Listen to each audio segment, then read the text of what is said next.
I'm back at Fred Martin Mercedes-Benz, where Jennifer and Marty have very kindly have a mooch around some cars, and I'm here with this absolutely stunning 2024 AMG G63. These cars, of course, are known to anybody that's got an interest in cars, really. The G-Wagen is probably synonymous with European off-roaders as much as the Range Rover is. Now, the G-Wagen compared to the Range Rover was fairly late to the party. It didn't debut until 1978, and it was originally designed for the German military. So it was a much more it was more like the Land Rover in its ethos.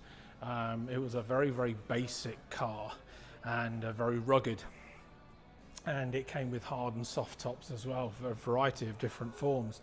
In fact, Steyr Puch built a version as well, and so did Peugeot for the French military. Those are particularly rare these days. But since then, the G-Wagen captured the imagination of the wealthy, such as rap stars, for instance, and footballers and dictators. And they've ordered a slice of this particular pie, and consequently these things hold on to their values like a Scottish bank manager. They are really quite incredible. This is the range-topping AMG version, the G63. It no longer has the incredible 6.3 litre motor. They all now have a 4 litre twin turbo instead. They develop around 577 horsepower, about 630 odd pound-feet of torque. It's a beautifully put together vehicle, and it is quite unique even now in the marketplace. This is the latest version. It's been out a couple of years now, and it looks identical to the old model. That is just how Mercedes have wanted to keep the appeal of this car, by barely changing the looks of it, even though this is all new. You never know, once my channel gets monetized, I might go out and buy one, but much more likely a bus ticket. I'm Darren, and this is Auto Atlantica. Okay, I'm having to do a voiceover due to some technical difficulties at the dealership.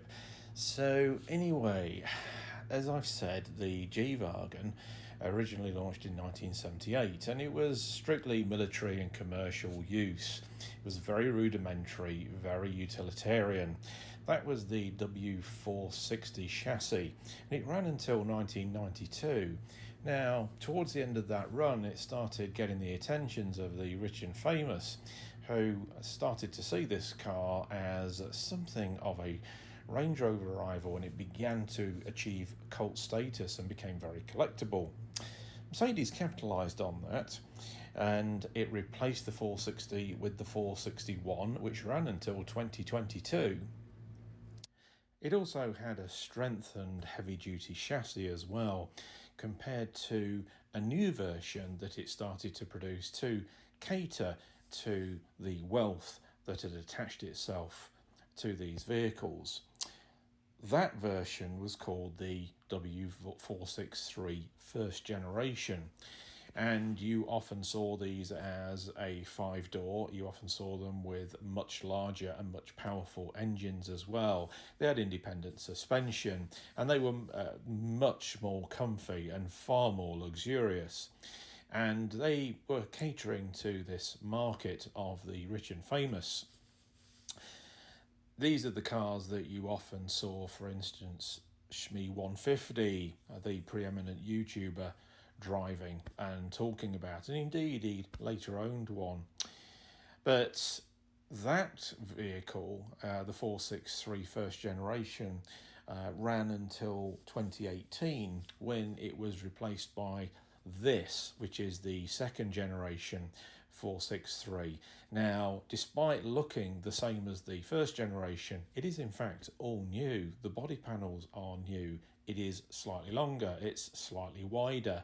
Like that 463 first generation, it's got the flared wheel arches to accommodate the much wider wheels and tyres. And I think that Shmee 150 actually had a version of this, if I remember rightly, which he actually had in a custom, either custom wrap or a custom paint job. So that is what you see here. The car has been revised for 2024 with new bumpers front and rear, and that's what you see here.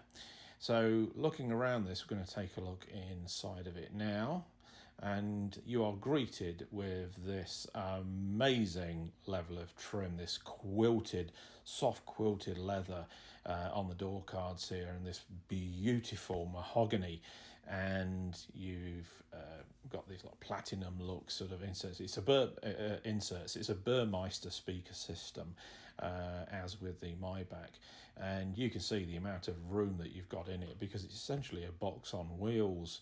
I just love these Mercedes vents. Other manufacturers have now been copying these, but when this came out in 2018, other Mercedes also followed. So going into the front, and it's the same deal.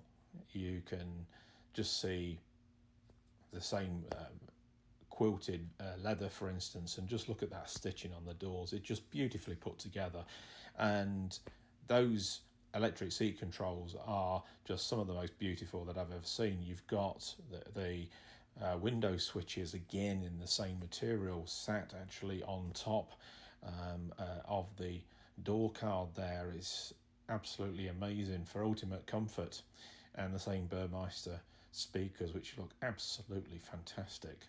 Now, what I really like about this is that you've got a screen here which is in line with other modern Mercedes, which is all LCD, and that goes through to the infotainment system. But the rest of it looks actually quite traditional. So Mercedes haven't gone all the way across, for instance, like Cadillac have with the Escalade, with these ultra luxury SUVs. It's got a big grab handle in front of the passenger there, but the centre console is just out of this world, extraordinarily elegant, with every detail has got a lot of attention that's been made to it. Even in the seats, you've got these beautiful little AMG badges, and the headrests in modern Mercedes like this are just the most comfortable that I've ever experienced. Absolutely tremendous. Now, I, like a lot of people, mourn the passing of the monumental 6.3 litre V12, but this 4 litre twin turbo makes 10% more power. It's been a pleasure actually sort of looking around this vehicle with some of the details. I hope you've enjoyed this quick insight into the AMG G63.